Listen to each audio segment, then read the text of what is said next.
Before we start the show, a big shout out to our new patron, Ronnie, over at dancingisforbidden.com. That's where you'll find Dancing is Forbidden, as you might imagine. It's an Aqua Teen Hunger Force exploration podcast. Thanks again to Ronnie. Find him over at dancingisforbidden.com. If you love Aqua Teen Hunger Force, you're gonna love it. Ask the Podcast Coach for November 11th, 2023. Let's get ready to podcast. There it is. It's live from the School of Podcasting Studios. It's Saturday morning.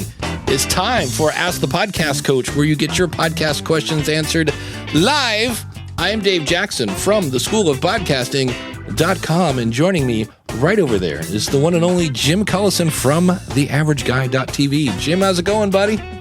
Greetings, Dave. Happy Saturday morning to you. Happy Veterans Day. It doesn't often land on today, but November 11th is Veterans Day. And for all the veterans listening, thanks for your service. Yeah, including you. There you go. Yeah, including me. Yeah. And I believe it was either, I'm 90% sure it's today, is my niece's birthday. So in some strange way, Emily, if you're watching this, happy birthday. She is down in North Carolina, Georgia, something. She was in Florida. She used to work. If she is watching this, we need to get her a couple hobbies or something. She's into 20-something. I should know this. Okay. All right. But she's into role playing. Like, she goes to all these festivals where people have kilts and and she's a very skilled graphic artist. So nice. But it gets a little cold to be wearing a kilt right now. And of course, one way you could avoid, that's it. A little steamy cup of Java. Here we go. And you know what? You could do hot cocoa, but coffee, you can't beat it. So that awesome coffee pour is brought to you by our good friend Mark over at Podcast Branding. There we go. .co. If you need artwork, if you need a PDF, if you need a whole stinking website, well, holy cow, where are you going to go? Podcastbranding.co. Why do you want to use Mark? Well, number one, he's Canadian and he's very polite.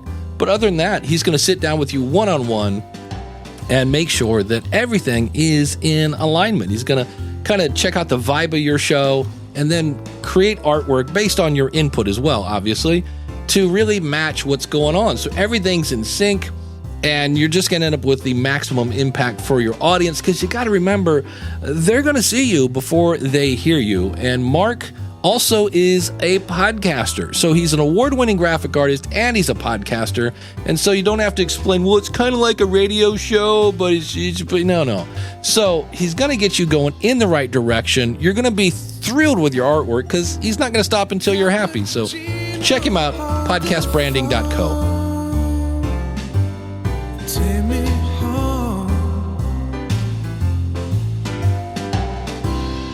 Of course, big thanks to our good friend. Our friend. How about that? He's our friend. Where did that come from? Dan Lefebvre. Maybe I was trying to say his name and friend at the same time. Dan Lefebvre over there, based on a true story podcast.com. And I think they just covered Chaplin. So if you haven't seen that yet, or maybe you have seen it, you want to see how much it's based on a true story, check it out now, based on a true story podcast.com before his podcast. And he sent me one with a nice little thank you note. So Dan, thanks for the gift. It will now sit on the desk. And of course, the awesome mug, which also doubles as a beer stein sometimes because it keeps your beer cold too, based on a true story podcast.com. Dan, thanks for your sponsorship. Speaking of coasters, it's not quite as cool as Dan's. Go back to the. I'm trying to go back to me. Yeah, okay. If you become an awesome supporter, you get one of these. And I was very. What are one of those for the audio folks? This is, thank you very much. It is a black coaster with the Ask the Podcast Coach logo on it, and it says awesome supporter on it. And so it makes you official. And I sent a thing out to the awesome supporters and said, hey, if you want one of these, I'll mail it to you no matter where you are. And Mark from podcastbranding.co said, I'll take one. And what's fun is I signed one and then sent him another one. So I still have Mark's signed coaster. Hey. It's like, well done. So maybe give it to him the next time you see him. Yeah, that's it. Maybe that'll be. Yeah, I'll give him a second one. Yeah. So Yeah, that's courtesy of, I don't know where Dan got his. Mine is from Sticker Mule, and Sticker Mule has some really cool stuff. I've gotten T-shirts from them, but now you could actually get a yard sign. Like, nothing fancy, your typical metal bracket with, you could have your logo and a website. Stick that in your front yard. Or I think it's $60 for like 10.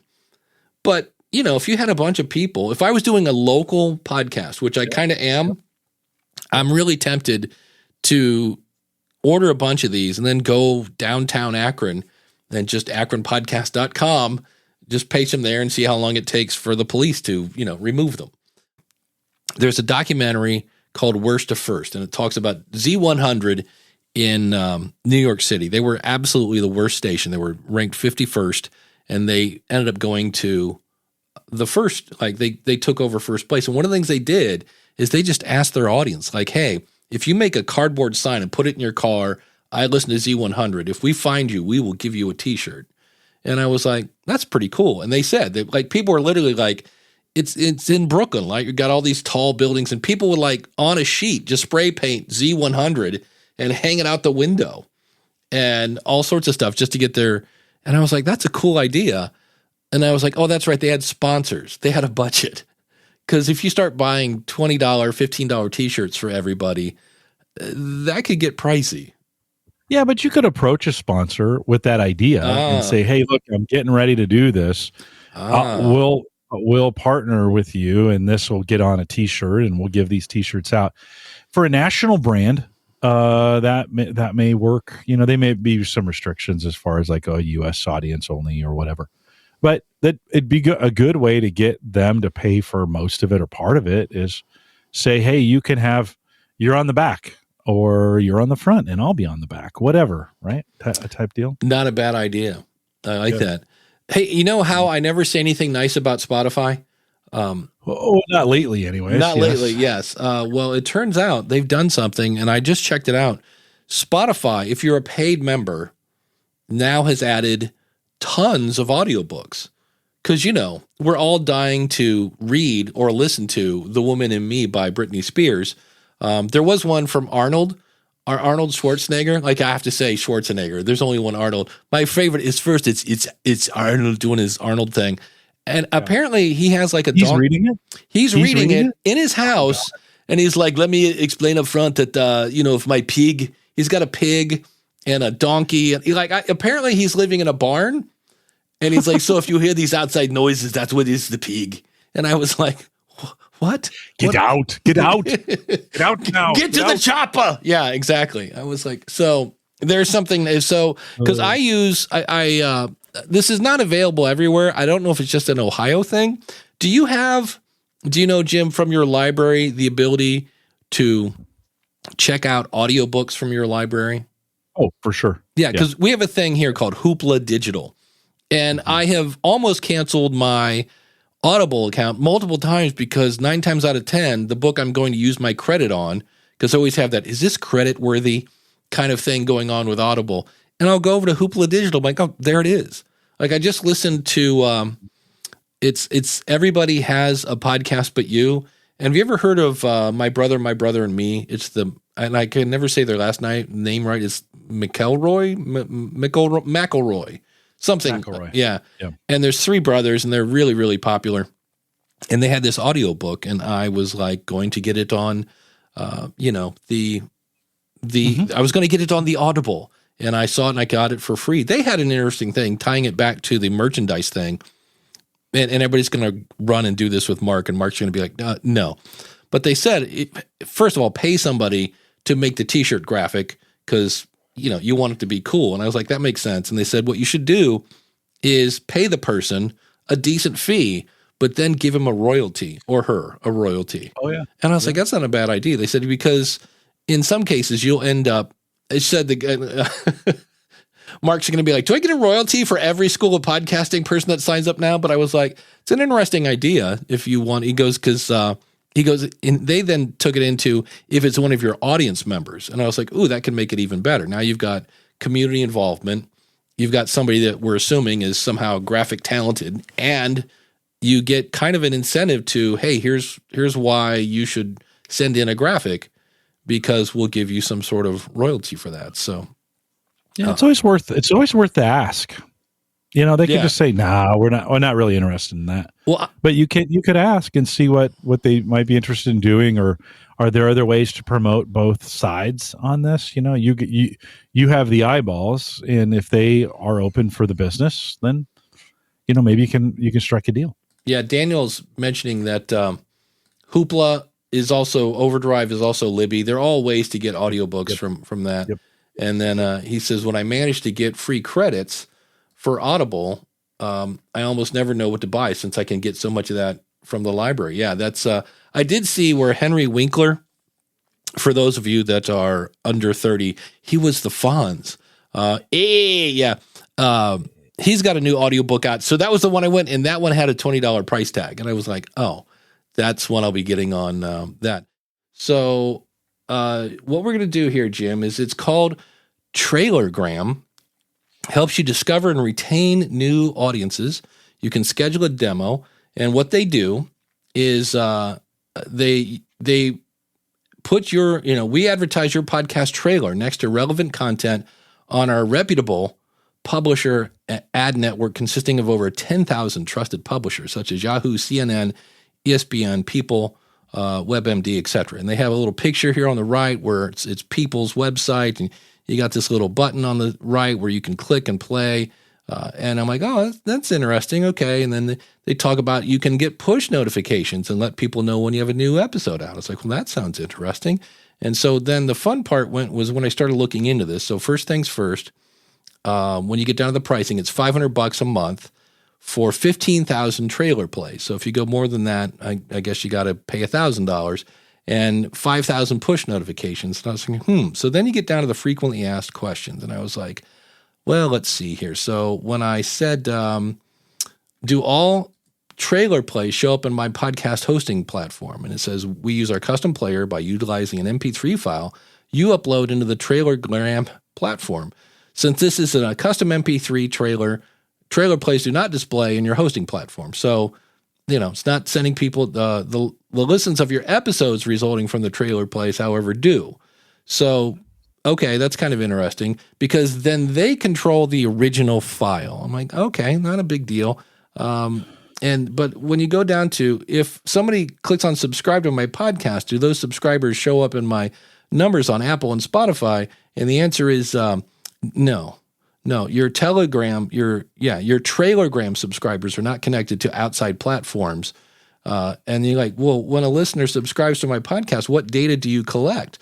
We do not collect and are not able to share the specific names, contact details of your subscribers, but you'll have the ability to engage with them through push notifications about your show for as long as you continue to be on our platform. And I just was like, And so for me, when I saw this, I was just like, how do I drive episode plays of my podcast once they have listened to the trailer? Our platform tracks what episodes subscribers listen to and optimizes future notifications to subscribers based. So it's basically you're putting somebody between you and your audience. And I just kind of went, yeah. My initial reaction was, no. And I just see more of these now companies where, especially we'll put a link. So it's not really, they have to click a play button. So it's not like it's automatically rolling the file and it's, that kind of shenanigans where people are just having autoplay and then they set up a script to keep loading the page. So it keeps loading that. But I don't know. For me, it just seemed a little like the whole, they're not subscribing to my show. They're subscribing to the push notifications that they control. I went, no. No. I want my subscribe buttons there. I don't know. What are your thoughts in looking at that? Yeah, it's interesting. I've looked at it for 30 seconds. Yeah, there you go. I'm just kind of guessing on this, but do they? What's the question I want to ask? So they're basically a host. Then they're a walled garden. They're a host. They have an app that they get people to sign up for. The 10,000 impressions, is that what it was for $500? Yeah. Something like that? So is that the right? So they're going to put that. Yeah. So you get 5,000 impressions, and that's when I went over to Yahoo. Yeah. And I was like, well, where are these awesome ads that they're talking about? And it's like, there's basically, if you click on any article, typically on Yahoo, you will find at the bottom of the page. Well, Yahoo is just a mess. First of all, let's just yeah, that's the MSN and Yahoo. They're just, they just keep putting story after story. I clicked on one story and I got like 5 different versions of the same thing. But I occasionally go to Yahoo just because it's fun to see just how bad it is. And of course, now I'm not seeing. Oh, there they are. I clicked on a story. Let me share my screen. And when I now go back, so I clicked on one story and I went back to the front page of Yahoo. And you'll see where at the bottom you have, here's a Zoom PodTrack P8 and all these little, kind of ads at the bottom. Some of these are stories, but that's definitely an ad for Sweetwater.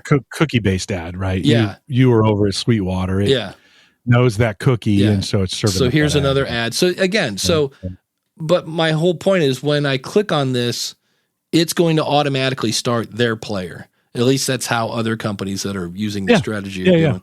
So it's, I don't know. It's just, I was like, can't you just? I guess I'd want to know what their conversion rate is, right? I mean, if you got, is it 10,000 or 5,000 for $500? What's the number? Let me go back. It was survey says, and you're probably going to get 15,000 trailer plays.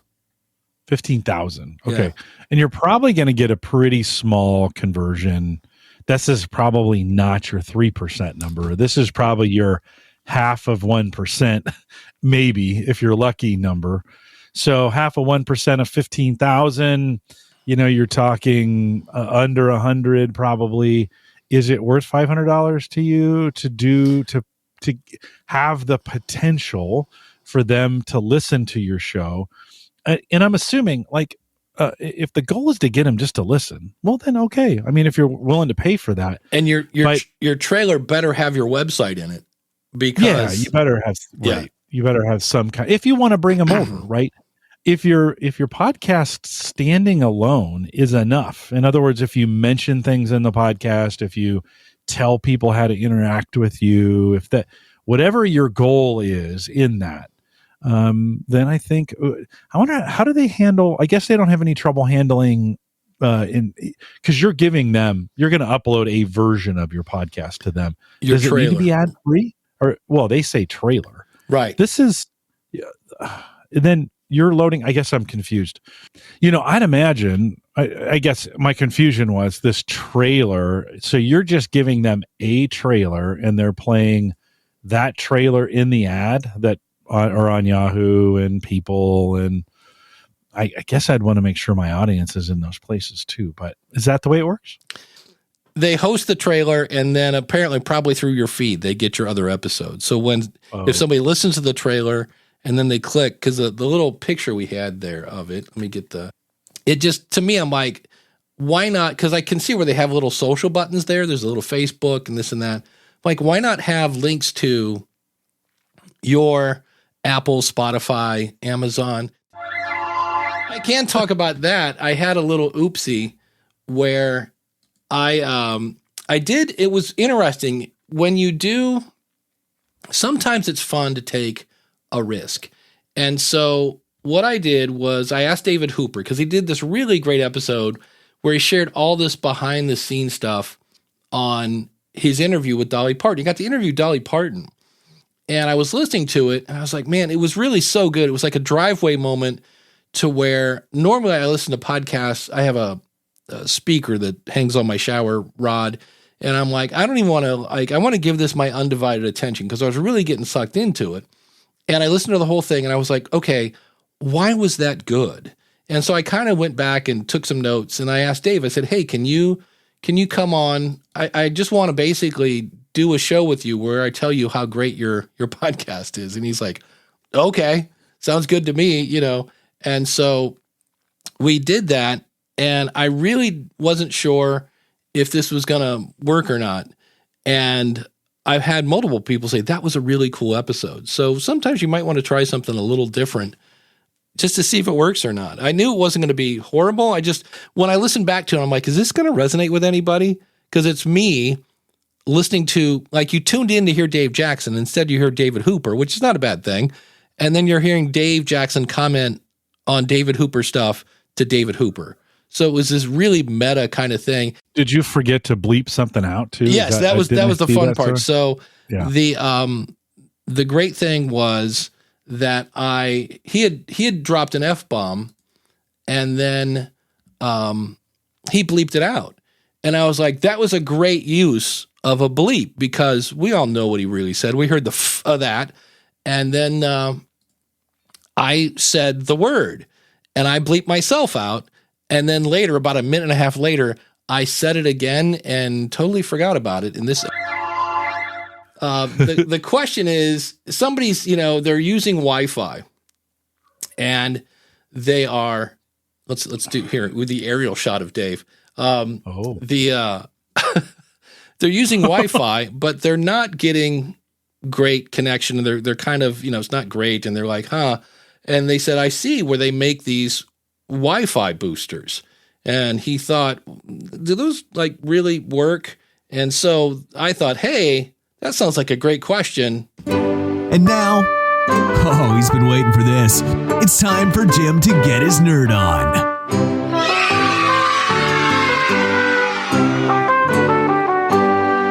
Not the one I wanted. Wrong camera. There we go. There we go. All right. We'll see if Dave can get that fixed. Maybe I need to get my nerd on around having the USB camera plugged in or what. But okay, let's talk about Wi-Fi extenders, Wi-Fi boosters.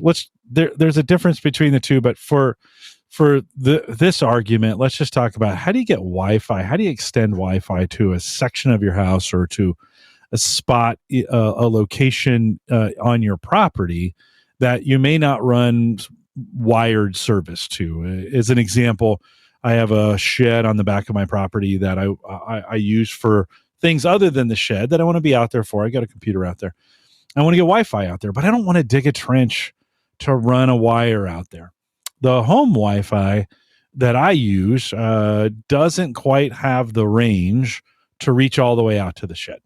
And so what I've done is I've actually just purchased a Wi-Fi extender, goes onto the edge of the house that faces that shed, and it takes that signal and it broadens the availability of that signal. Now you have to realize, whenever you're doing any kind of broadening of sort, right, when you're extending it, oftentimes you're weakening the signal to get farther distance. Now, that's a general statement. They have new extenders today that are better at this, some directional stuff. But for the most part, the farther you want to get out, the slower the signal is going to be for you. The harder it has to work to get there. So they do. So that's one way of doing it. There's all kinds of different equipment you can buy to get that done. You can buy a mesh cluster of Wi-Fi repeaters that basically work in the house, and they extend it all throughout the house. You can buy some boosters, is a kind of word that some folks use, that you'd put like I did. They do have some point-to-point extenders as well that you could purchase, where they're two antennas. They're powered, so you have to have power in both locations. This isn't, like if you were sending out to a barn or to a shed, you need to have power out there to receive this. A laptop wouldn't run this kind of thing. But you'd put them on either end, and they got some lights on them, and you can line them up, and then they make a connection that way. For a farm or for a shed or for a barn like that, it's, for some folks, that's a good way of getting it out there without running wire. Let me say this: Wi-Fi for podcasting, it's really something you should never use. Just to be 100% honest, like Preach. Wi-Fi is not. Yeah, Wi-Fi is not a good standard. It's not a good. It struggles with video. It struggles. It's getting better, by the way. It's getting better. Most of the time, the Wi-Fi router that you own has a really cheap processor in it, really small, and it just can't handle. It's not really designed to handle that kind of traffic. And then a lot of people bought Wi-Fi routers that were like $7 or whatever, and you're like, yeah, that's not going to have good equipment in it. Use them for a while, and people complain, they stopped working. I'm like, it's because you burnt the chip out. That's on the inside of that thing. Like, you heated that thing up enough. They don't have Sometimes they don't have fans in them. So this is one of those. This is an area I would say for podcasters. If you don't have to use Wi-Fi, don't wire everything. You just get better. You get better connections. You get better service. It works better. All those kinds of things. If you have to use Wi-Fi, how much you pay for that router will definitely correlate to the service that you get with it. So a $79 router, can you get away with it? Probably. But I'd spend a little bit more if that's all you can do. Like if your office, if you can't run cable to the office, just spend a little bit of money on it. That's going to be an important piece of equipment. And make sure you're getting a quality Wi-Fi router because it can make a big difference. There you go. Dave, you're looking better now. I stalled as long as I could. Yeah, it's it helps to have a thing here in the front that I disconnected my Elgato face cam.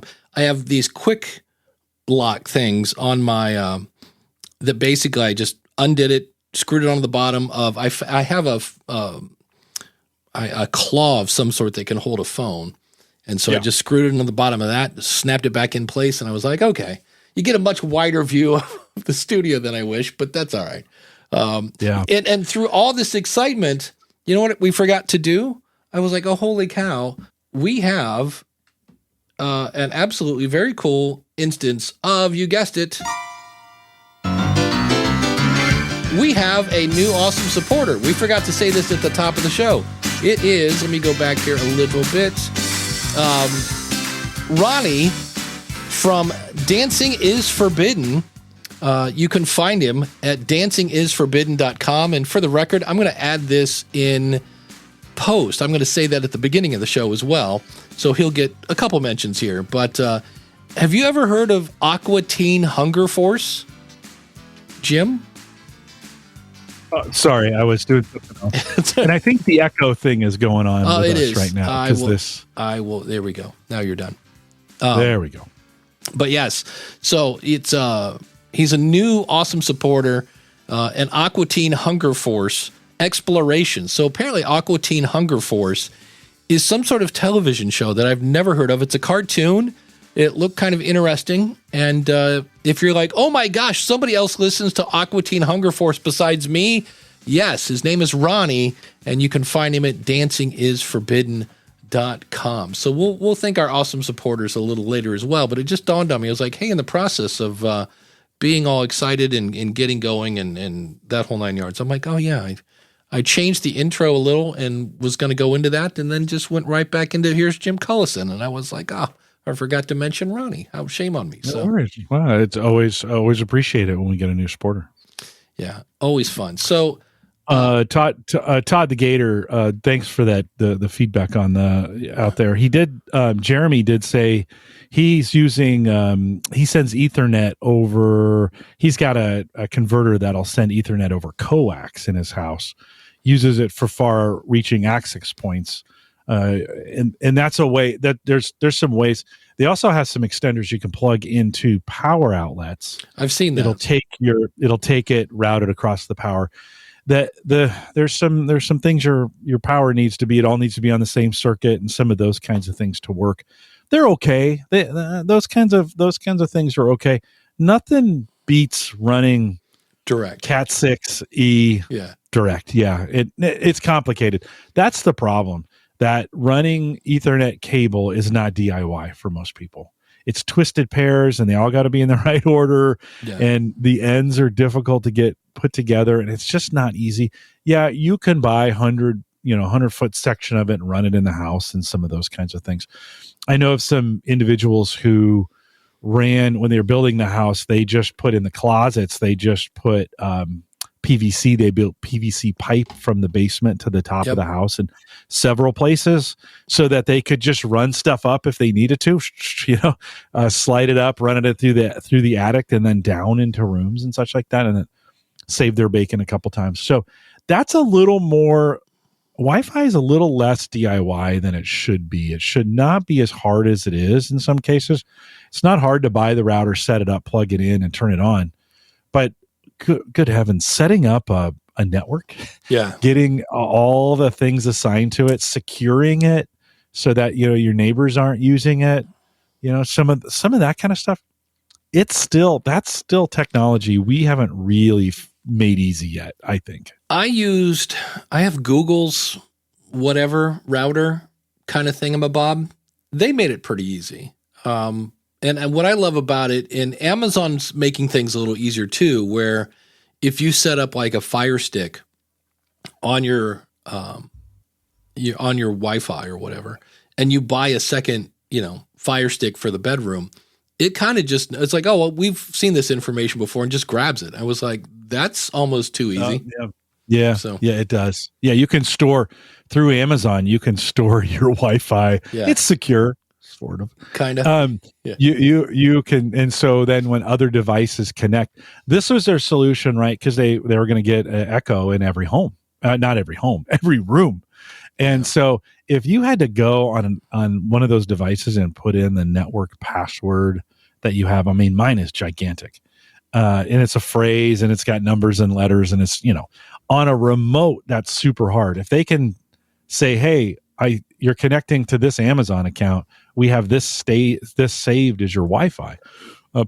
That part does make it easy. The back end stuff is what I'm talking about, though. The getting that set up, knowing what's secure, knowing, I know some guys that put like NSA VAN as their SSID so people won't try to connect to it. It's every neighborhood's got there. It was for a while, I used to drive around neighborhoods with my laptop open just to kind of see what people were naming their stuff, Yeah, we should be better at this than we are, but that's just a technology that hasn't been disrupted yet. Yeah. We do have another question here. If you have more than one show, how do you organize it? And so what I do, I guess I could share my screen and do this, because Ask the Podcast Coach is pretty well set up to where it's not too crazy. So there's my screen. If I go, now I'm on my Mac. So hopefully do you see? Yes, you do. Good. So here I have a folder called Podcasts, which there are a lot in there. But if I go to so first of all, have a folder called Podcast. Then in that folder, have other folders for all your shows. So if I go into Ask the Podcast Coach, hopefully, okay, now I do have some things in here that shouldn't be in here, which probably means I exported to the wrong folder. Yeah, let's, in fact, while I'm here, we will just say goodbye to those. And so I've got episodes, I've got finished, and usually production. Usually those are the three I have. Now I've added a couple here, original files, patron only, and show openers. But usually it's just episodes where if I go into that, now this one, because this show's been going on so long, I now put into years. But so here, if I wanted to see 2023, I can go in there. And now, since we're doing today, I might as well go ahead and say, hey, today is 11/11/23. And that's where all the images, all the files, when I export from the Rodecaster, all that's going to go into there. And then when it's done, when I go back, I have finished. So this should just be a bunch of MP3 files. Yep.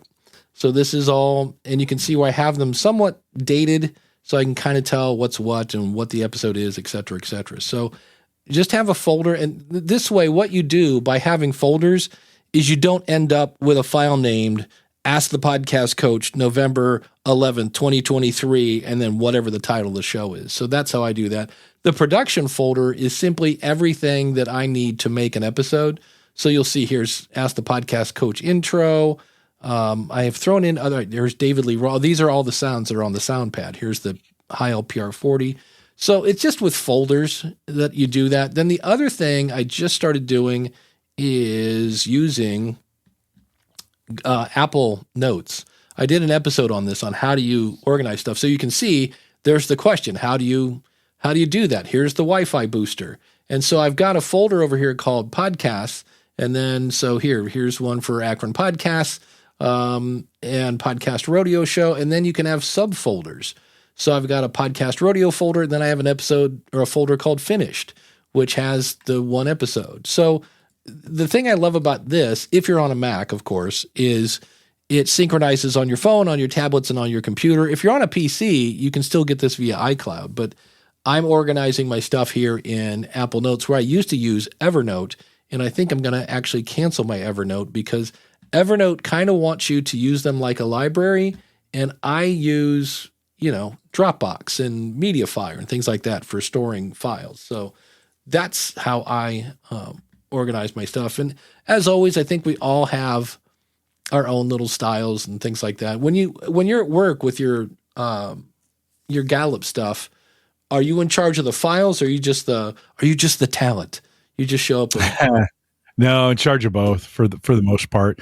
The video guys keep their video and audio stuff in a folder where they can find it. We don't. The written stuff is going to get posted to Gallup.com, and that's going to be backed up in its own form. I've never found any reason to keep any of those things. In fact, for a lot of years, they weren't even keeping video or audio backups. We were using the host provider, and I was like, no, guys, we need to hold on. We need to hold on to those. I keep for Home Gadget Geeks and for the other podcasts that I do or I did, I keep a local copy here. And then I've really just boiled it down, Dave, to keeping the live video in full fidelity, whatever it was made in, whatever I get from YouTube, right? Keep that, because from that I can make anything. Then I spend some time on the edit. In that edit, actually, I run it through the video. The video edited version goes through Auphonic and gives me a new video and a new audio with everything leveled. Then I keep those two leveled versions of it. Actually, I don't keep the MP3 because I can easily make the MP3 from the video if I need to go back and get it. And I just keep those two files. That's all I keep. So live and the edited video, because I can make everything from that. That's got all the work associated with it. You know how many times I've gone back and pulled a backup to get something? 0. Yeah. 0 times. 0. Now, if I didn't keep a backup, it would be 100 times. For whatever reason, that's the way it works. But I have never really gone back. I always kept them because, if I need to go back and do something, and I've never had to, but I still have them. I still have them all. Yeah, it's funny you say that because I started, I have Dropbox, I have MediaFire, and we're talking terabytes of stuff, especially if you're doing video. And I started using Backblaze's. They have I forget what it's called. It's not your typical backup. It's made for it should be called things you should throw away, but you're not, because it's really cheap to store it. And then they charge you a little more if you ever download it. I'm like, that's exactly what I need. Yep. And so I think I have 5 terabytes now, and I've just started, and I want to say it was $4.50 for the month. And I was like, perfect. Yeah. But I'm the same way. I don't know if somehow we thought there was going to be a Dave Jackson museum. I'm like, what are we saving these for? I'm like, I know. And it just dawned on me. I'm like, I've never gone back. And because, that way I can get it and get the WAV file versus the MP3 file, which I have all of those saved. I was like, so there's a Backblaze B2. Thank you, Daniel. And I was just like, because it's taking up a lot of hard drive space. Hard drives are cheap, but when you buy a 4 terabyte hard drive and you fill it up in less than a year because you started doing video, I was like, I need to ask myself, am I ever going back to any of these? And if so, and the answer was the same. Never. I've never gone back. I'm on occasion, I thought about it when I did episode 900 of going back and grabbing clips. That takes a humongous amount of time. If you want to do some sort of retrospect, start it now so that when you get to whatever episode, but I just was like, we're not doing that. And so there may be a different scenario though, where say YouTube went away. And that would seem impossible today, but what if it did? That's where both my live, that's a backup of my live and my edited video. But say that goes away and I wanted to go somewhere else and it just happened one day, right? Those are the kind of things you're trying to prevent. Christian is my media host provider. He has every single audio file I've ever done for any of the podcasts on his servers. What if one day something happens to that facility and I need to recreate, I need to go out and recreate the feed again to bring it back online. So you can't say, well, I've never gone to the backups, therefore I should probably just start getting rid of them. Well, that's the wrong. Yeah. You have backups to prevent that, right? But it is, my good friend Mike Howard, the late Mike Howard, he kept a copy of everything, every edit along the way. So he had like live, and then an edit to here, and then he kept that, and then an edit here, and he kept that. And he was just, he was just adamant about having all those backups. And back in the day, I think he had 10 or 12 or 15 terabytes of data before any of us were even thinking about what a terabyte was. And so, listen, I think you have to do what helps you sleep at night. That's what's important. If you want to keep all that stuff, keep it by all means. Your Backblaze B2, which sometimes is called cold storage, right? That's where data goes and it sits, and it's really just for disaster, or the one or two times you're going to pull that stuff back. And they make it super easy to do. And you said, it's not a little more expensive. It's actually significantly more expensive to pull that stuff back. But that's the idea, right? They store it somewhere on really cheap storage. But that's the idea. It sits there and waits for a disaster of some kind. Yeah, I use CyberDuck to FTP the stuff. And because when you're doing videos for the School of Podcasting, that adds up real quick. Dan says, I go back to remaster old episodes sometimes, so that's helpful to have the original files. Yep, I've done that. I still have a cassette of my grandpa reading the Christmas story, and I cleaned it up probably 8 years ago, and the tools I have now for cleanup are much better. So I'm glad I still have the cassette. I just need a cassette deck now to play it on. But it's nice to have one. Yeah, I'm going to say I have. I do have one. Yeah, I have the only CD player I now have in the house, besides my Xbox, now that I think about it, is an external one that I could plug into my computer. But an actual CD player stereo thing, nope. I listen to all that stuff. Listen, vinyl came back. Cassettes are going to come back at some point. They are. It may be 10 years from now, but you're going to be able to go to Walmart and get a rack-mounted, dual cassette player. And then my favorite. Got a counter on it. Yeah, right? Remember those things? Counter. Yes. Well, nothing will beat the 8-track tape, though. Oh, God. My favorite, awful. You're in the middle of a song, it fades out, and then it fades back in. You've missed half the song. And I just always want to go, who said, that's perfect? Let's keep that. Oh, 8-track. But it didn't last very long. No. To be fair, 8-track had a 7 to 10 year run. Cassettes came in pretty quick and replaced them, right? It didn't reel to reel before that, right? If we're talking about tape technology, reel to reel to 8-track to cassette. And then we got smart with DVD or with CD. Jim, can you translate this into English? Daniel says, I just got a QNAP 4 drive USB attached storage hub. I'll first put in a 12 TB drive, terabyte. That one I know. Later I'll add a second 12 terabyte. So if I were to guess, the QNAP 4 drive is a little box that you somehow put other USB things. It's like that thing that went out of business. You were talking no, not somehow. You take a hard drive. It's just got 4 bays, and you can take a standard 3.5-inch drive and slide those in. Close the door, and then that drive becomes available. So he's going to start off with a 1 drive. It's got capability of doing 4. He's going to put 1 drive in and start backing up to it. Then he's going to take a second drive, another 12 terabyte drive, and RAID. That just means the 2 drives work in tandem. The data stored across both drives. That's in a RAID 1. A RAID 5 is a configuration then for disaster recovery, where if 1 drive fails, the other 2 drives have enough information to recreate the data that was on the drive that failed. And so it's a pretty complex way. You can just say kind of backup. You need 3 drives to be able to do RAID that way for disaster recovery. And RAID 1's super fast because it's got the ability to read off 2 drives. Yeah, it's super fast. Yeah, Jeremy says whatever you do, make sure to test restoring the files every so often. You don't want to need them. Yeah, that's WP. There was some backup service I used, and the reason I used it is because I had to restore it one time. I fired up a new website and restored it. It worked perfect. I'm like, that's the one I'm using because I used a bunch of different backups, and then you'd go to restore it, and it was like you had to do the hokey pokey and turn yourself around. I'm like, no, I don't want to have to do that when I'm in panic mode because my website's been, I have the white screen of death.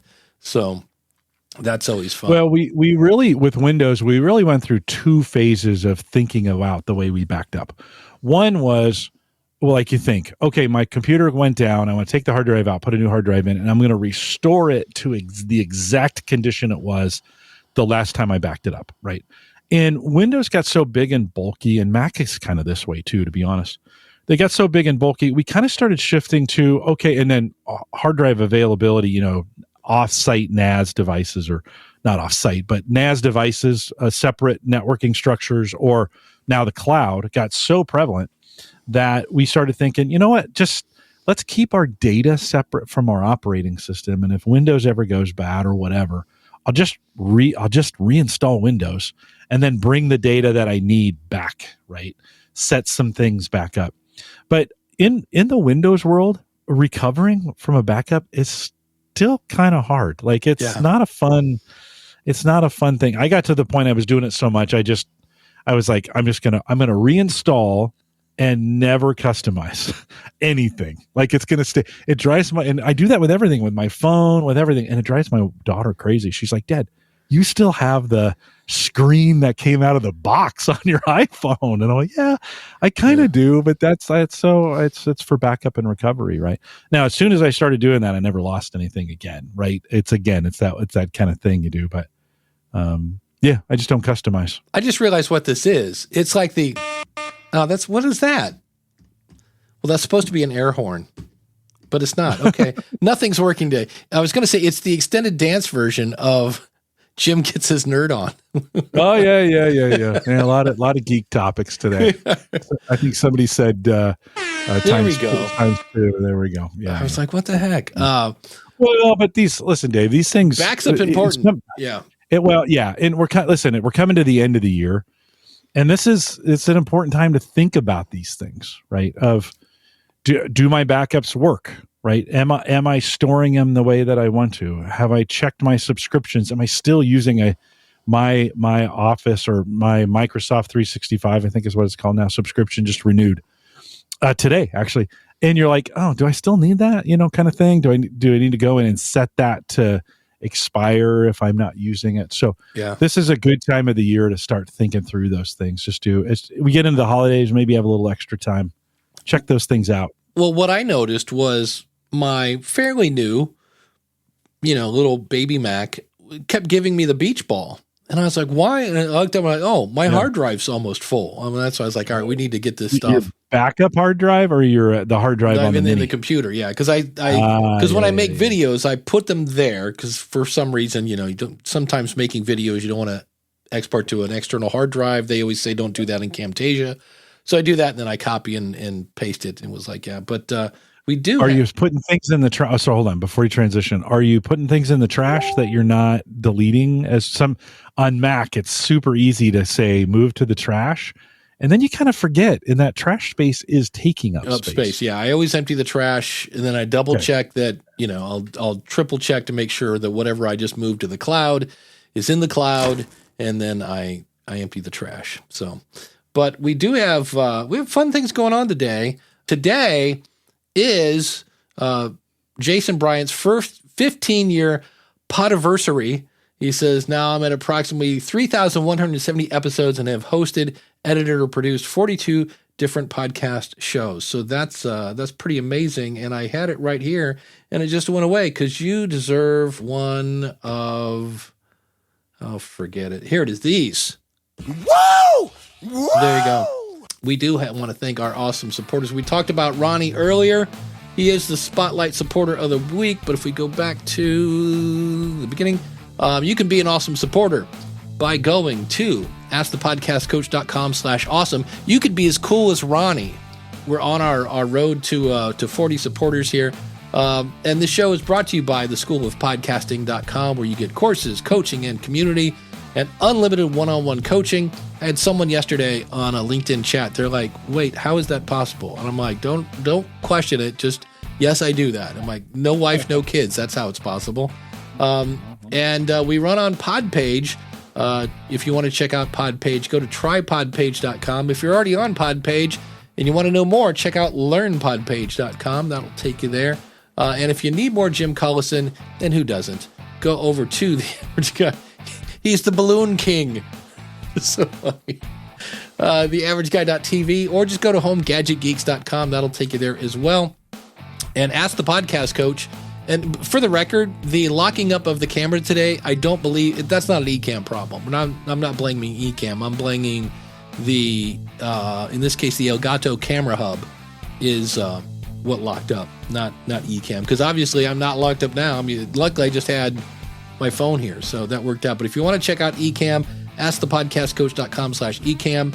And again, thanks to Ronnie over at dancingisforbidden.com. And I wanted to point this out because I was like, I've never heard of this. And Jason Bryant, I love Aqua Teen. Dan says, hey, I used to watch Aqua Teen Hunger Force a long time ago. It's mindless Adult Swim show. So if you just need something to turn your brain off, check out Adult Swim, check out Aqua Teen Hunger Force. And again, then go check out Ronnie's show at dancingisforbidden.com. Thank you so much for your awesome support. And again, we're on our way to 40 supporters. I don't know where we're at. I know we lost another one. So we keep, every time we gain one, we lose one. But askthepodcastcoach.com/awesome is where you can do that. And your support is appreciated. So here's a fun question.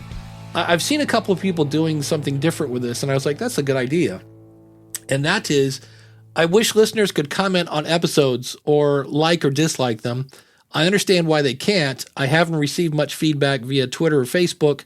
How do you guys get feedback? Do you get it on email?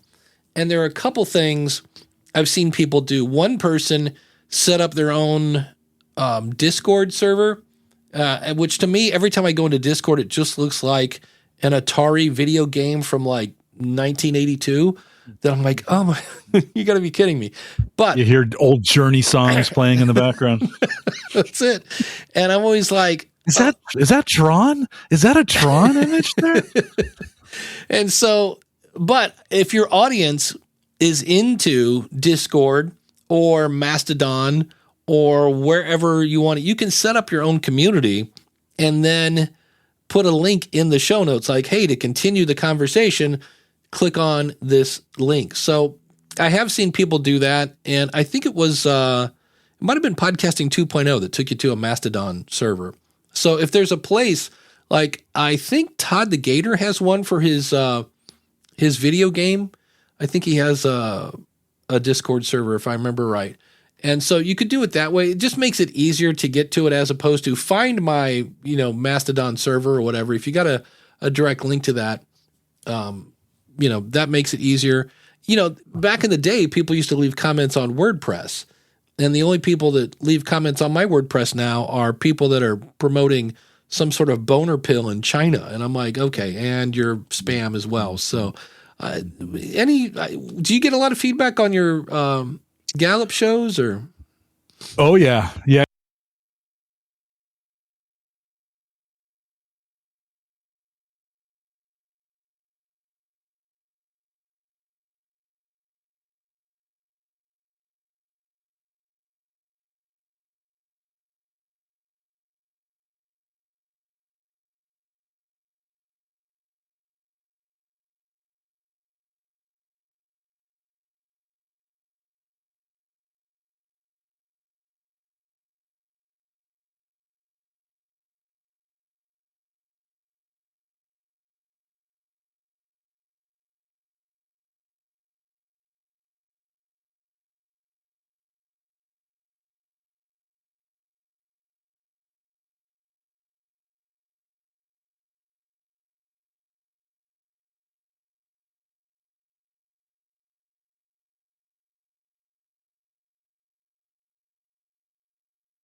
show, and that giving, like, some of the people, the emails that are coming in, they've given them nicknames so that they're like, oh, this is Ice Cream Bob, or oh, this is Right. Seabass.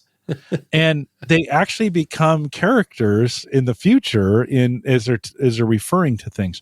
Well, that encourages others to be like, oh, I want to be like, I'm going to send some email in and hope it gets read so that I get to be a part of the show too. So there can be some of that. I think it takes a lot of care. I think sometimes we think we want email, but then when we get it, we do podcasting malpractice and we don't respond to it, or we don't give. I mean, listen, I've had listeners send me in a book of feedback or just something. And if I just reply to them with, hey, thanks for your feedback, that's not really what they're looking for. No. They're looking for interaction, right? They're looking for me to dialogue with them. So don't practice, or don't do podcasting malpractice and ignore it. Once you get it, Yeah. you better reply to it in some form or fashion. Yeah, Todd says we have a channel called Show Feedback where we discuss past episodes. That's a great idea. That's, again, he's using Discord. Chris Nessie says, hey, I think too many pro podcasts don't ask for or care about feedback. Yeah, and that hurts indie podcasters like so many of us. That could be. And there's nothing worse than asking your customer, your listener, whatever, for feedback and then ignoring it. You've just proven that you don't care. So it's like, yeah. And it doesn't mean you have to do it. That's not what you're saying. When you say ignore it, that doesn't mean you have to do it, because sometimes you get bad feedback and you're like, yeah, I can't do that. But you have to acknowledge the person and say, hey, I understand. Thank you for your feedback. I won't be going in that direction. Yeah. And this is why. And yeah, that could go back and forth, and you could have a disgruntled listener that way, but it ignoring it, then they're gone. Phew, like, see ya. Like, if you can't take 5 minutes to respond to Chris Nessie's point, though, there's no way Rogan can possibly respond to the amount of, I bet he gets some crazy feedback. So yeah, I heard some people calling him names on an episode I was listening to this morning, and I was like, I don't know that I agree with that, but he is a bit of a lightning rod. Here is another fun-filled question about Audacity, but it really applies to everybody. He said, I need some help. I've been doing our podcast for a while now. My co-host and I record in separate locations via Zoom, but each record using Audacity on our own setup, and then I usually edit with the file that she sends over. We both use the same mic, however. When recording on my laptop, it's an HP Omen gaming one. As compared to her Mac, every single recording at random intervals, I run into clipping. I'm having trouble finding a solution online, probably because I don't really know the cause or exact term for whatever that mess is. It's a pain to edit, and I'd like to prevent it if possible. Please, can anyone, any seasoned Audacity editors offer advice? And this one's actually fairly easy to answer, at least from what I think.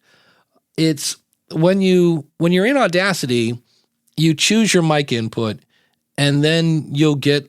I think you still have to right click on the levels and say monitor recording or something like that. And you want to stay between, I would say, -12 and -6. -3, you're getting a little close, because when you go over 0, you get clipping. And so it's as simple as, like, right now, I'm going right up to the line on my Rodecaster. And I can also see that my compressor is kicking in. That's interesting. So that's why I'm going right up to the line. And when Jim talks, I looked down earlier. He's right at the same level I am.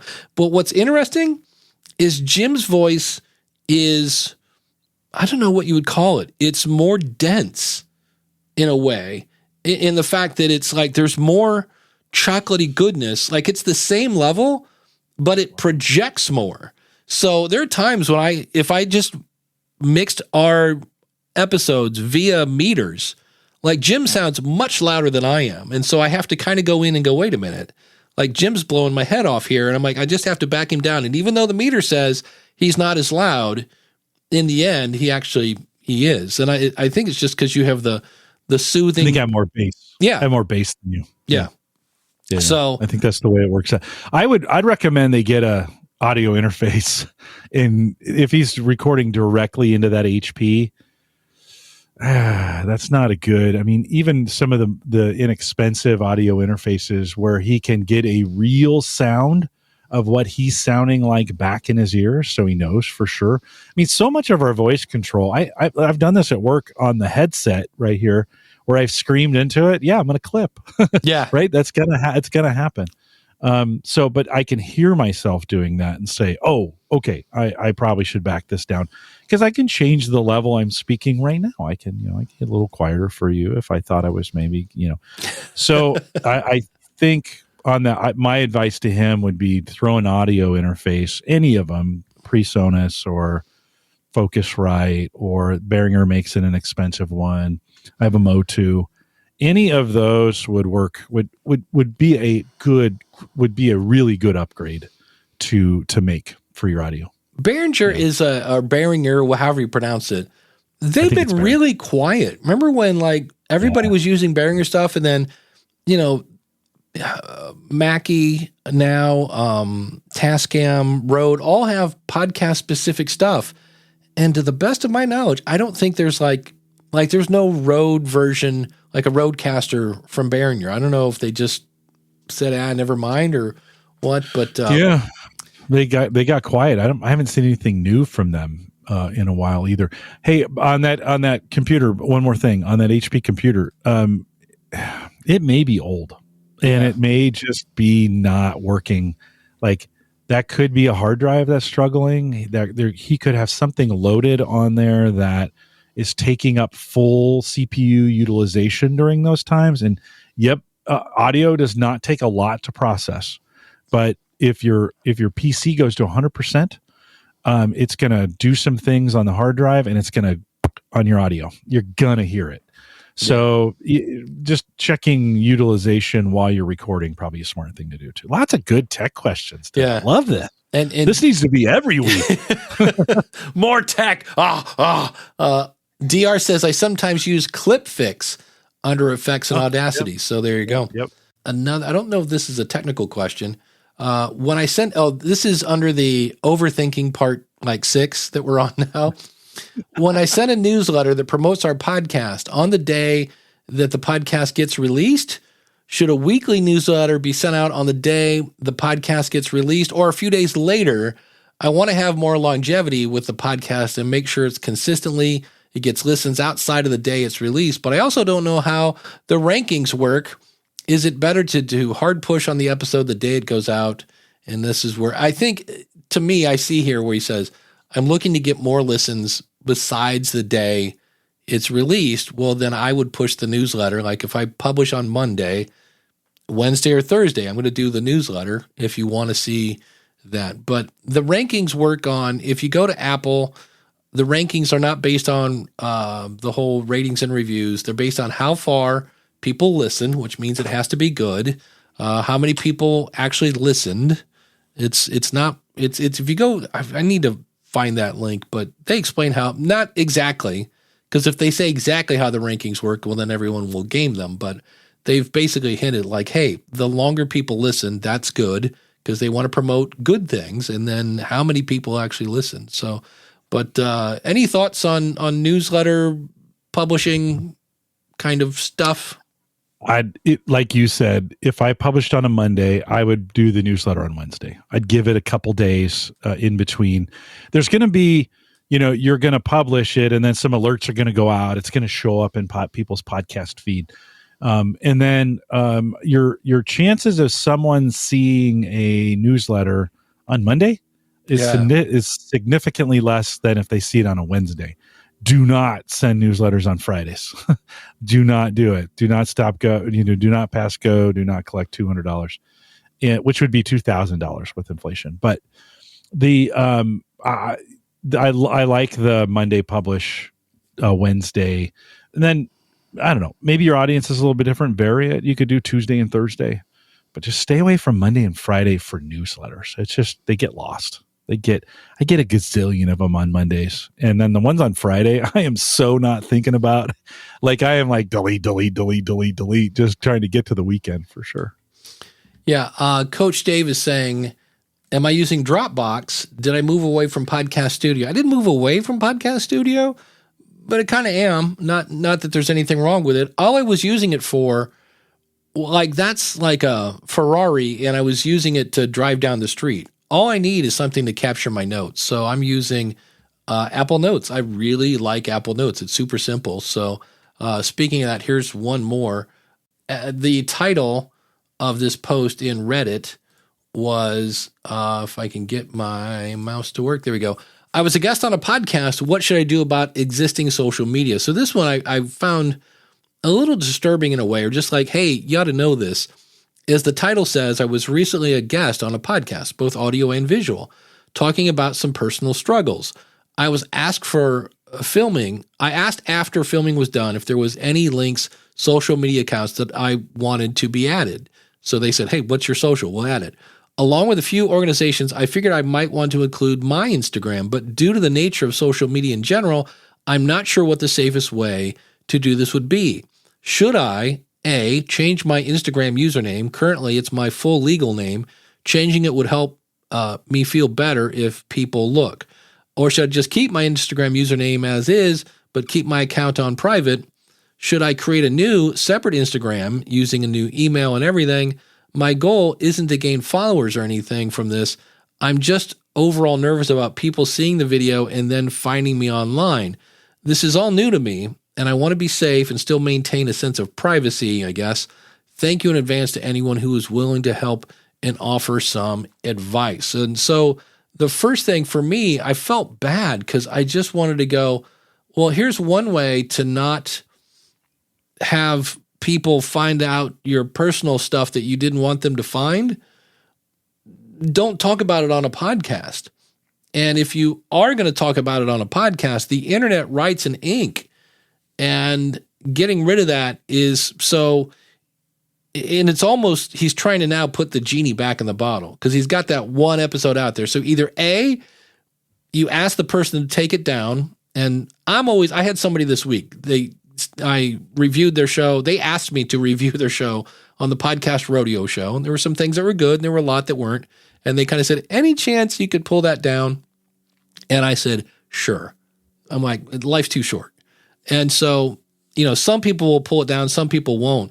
But if the goal of your message is to share your personal story to help other people that are maybe suffering through the same thing, and you don't want people to know it's you, then you need to set up some sort of Callie Lewis kind of situation where you're not using your real name and you set up, whatever, Jim Smith, et cetera, and then you have socials for Jim Smith. If you're really trying to stay anonymous, I don't know. Jim, any thoughts on this? I saw it and I was like, boy, this is not something you want to ask after the interview.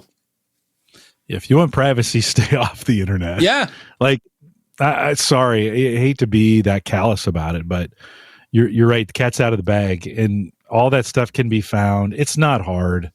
You shouldn't have gone on a podcast and given out personal information like that. You have to be careful on these things. You have to be really careful and say some things, you got to think through, like, what do I want out there and what don't I? I mean, it's just like, listen, if we're going to be podcasters, you are giving up some of your privacy.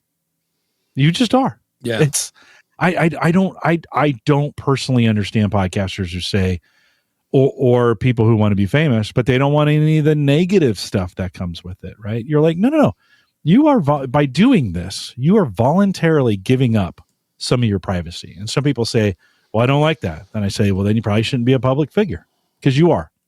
When you're in podcasting, you're a public figure. That's just all that's all there is to it. And I don't know why we make this so complicated, or why we complain when it's like, well, somebody found me. Well, you put yourself out in public.